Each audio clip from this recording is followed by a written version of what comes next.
3 Bonhams Thoroughbred Stakes, and away they go.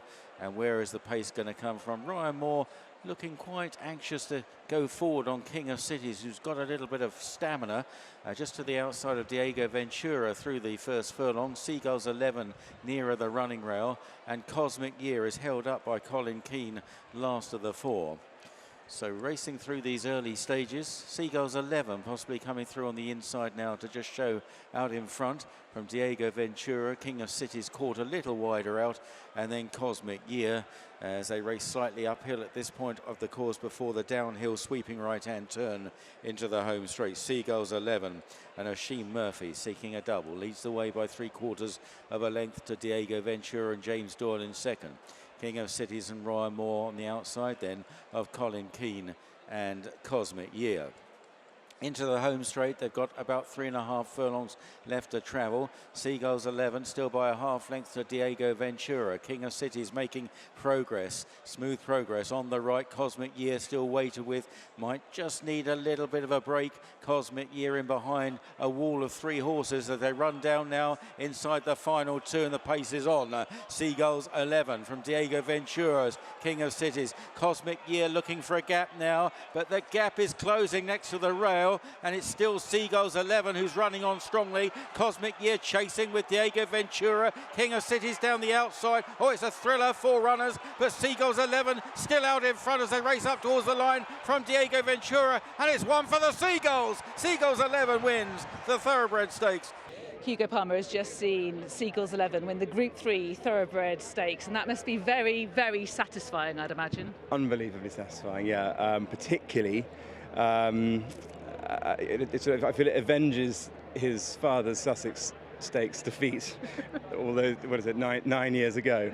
Ryan Moore came and did us on the line by a head that day with the Gurkha, so to turn the tables with his son is quite fun.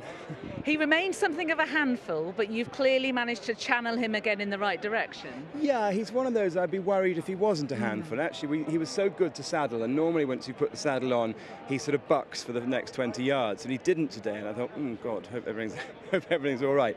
But he is a handful, but not in a nasty way. You always see him, he's got a sort of, I always think anyways, ears pricked, kind look on his face, nice eye. There's nothing nasty or unkind about this horse. He's just, high-mettled. And it looked like it was going to be a tactical race. In the end, it was your rider, Oisin Murphy, who seized the initiative. What did he say when he came back? I barely talked to him, actually, but, I mean, sort of plan A was Ryan Moore was going to lead and we were going to track him. That's what we thought would happen. And then Ryan's horse missed the break a bit, and we're always quick away. And Oisin said, look, we were just walking, so we went straight to plan B. And yeah, it was great. You must have felt quite pleased with that, watching live, I'd have thought. When Oisin rides for me, I just have such confidence that my horses are going to win. It's not to say anything against all the other fantastic jockeys that ride for me, but he just seems to make what can be quite difficult so incredibly simple a lot of the time. Well, that's what happened just there. Yeah. What's the plan with this horse now? The plan with this horse now, I think, literally just been hatched in the last 5 minutes, quite possibly to go to the Golden Eagle in Sydney. $10 million. And where we go in between, I don't know. We were talking about Kentucky Downs, but I think maybe 2 trips through the autumn might be a bit much. And Kentucky Downs worth $1 million, and the Golden Eagle's worth $10 million. You've just lost your hat. I have. It was inevitable, to be honest, Hugo. I'm glad yours is on, sadly. This sounds really exciting plans.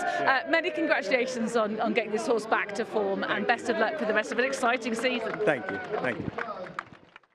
We're just chatting about the sock gate from the other day when Hugo Palmer pointed out to Michael Owen that what was it, that you should have your feet cut off if you didn't wear socks with shoes. That's what he said, didn't he? And apparently it went a bit viral. I'm not sure whether it was my dance before you panned up to seeing who it was, the reveal, but. Yeah, I think as you can see, whose advice I've listened to, I've got no socks again. Yeah. But stuck with your daughter. With a blue suede shoe today. Yeah, I have to say, I really like the shoes. They really are lovely. But yes, I think it was wise advice to go with your daughter rather than with Hugo. But he's just won the Thoroughbred Stakes with Seagulls 11. That was really good, wasn't it? Fantastic, yeah. The yard is in really good form at the moment. I think that's 3 group winners. Well, I know it's 3 group winners in 6 days, which is quite incredible. Horses are flying. Seagulls 11 has always been a nice horse. I mean, We've loved him right from minute one. And like any of these horses, you know, you win your maiden second time out, he's second first time out, then he won. And then, you know, straight into Group 1 company and things like that. And you know, I know, you know, when you're playing at the top level, when you're competing at the top, there's just no respite, there's just no room for manoeuvre.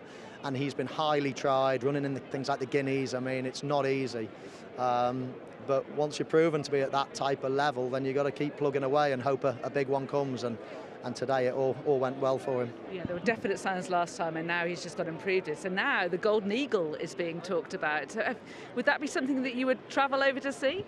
Work permitting, obviously, sadly, my loyalties and my job means that the Premier League season is going to be starting very soon. So depends if I'm on one of the games that are on that day. But as you well know, if I'm off, then I'll be there. So yeah, I mean, it's so exciting. We're looking at a few different races overseas at the moment for a few of our horses. There's nothing better than having nice horses and plotting your way through with them.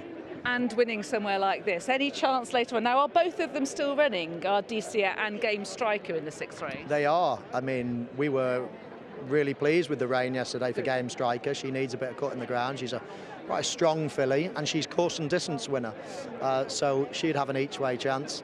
And Ardicia, he normally lets us down at the start. He's not very good out the traps. He can fall asleep and play about a little bit, but he has won twice already this season, and he was very unlucky in the super sprint last time out behind a wall of horses. So he's not without a chance as well. I mean, they're both big prices, but I wouldn't put anybody off. Okay, well, enjoy the rest of your day. It's just been a fabulous result with Seagulls 11 and up the blue suede shoes. Absolutely.